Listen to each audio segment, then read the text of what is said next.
আসসালামু আলাইকুম প্রিয় দেশবাসী, আপনারা কেমন আছেন? তো আশা করি ভালো আছেন। তো আমাদের ফেসবুকে যারা কন্টেন্ট ক্রিয়েটর, যারা ফেসবুকে নিয়মিত কাজ করে, তা ফেসবুকের মালিকে হঠাৎ করে ইনকাম বন্ধ করে দিল কেন? সঠিক আমি বুঝতে পারছি না। তা আমি ফেসবুকের মালিকের উদ্দেশ্যে বলছি, তো প্লিজ স্যার, আপনি আগের মতন ইনকাম আবার বাড়াই দেন কন্টেন্ট ক্রিয়েটর, আবার আমরা যেন সুন্দরভাবে জীবনযাপন করতে পারি, সুন্দরভাবে ইনকাম করে খেতে পারি। এত পরিশ্রম, এত করে আপনারা হুট করে ইনকাম বন্ধ করে দিয়েছেন। যাই হোক, ইনকাম বন্ধ করে দিয়েছেন, ভালো হয়েছে। সে সব উপরওয়ালার কাছে শুকরিয়া। তারপরেও আমি ইনকামের ফাঁকে ফাঁকে আমি দেখেন এই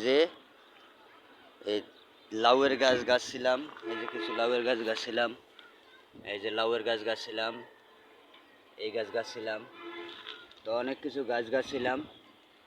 তো দেখতেছি ইনকামের রাস্তা বন্ধ। আমি লাউ গাছ গাছছিলাম, এই লাউ গাছ আগামী কিছুদিনের ভিতরে বিক্রি করে আমি সংসার চালাবো। ফেসবুকের মালিকে এখন আগের মতন ইনকাম দেয় না। তা প্লিজ স্যার, আগের মতন ইনকাম দেবেন, আমরা এই আশা করি। তা আশা করি ভালো থাকবেন। আল্লাহ হাফেজ।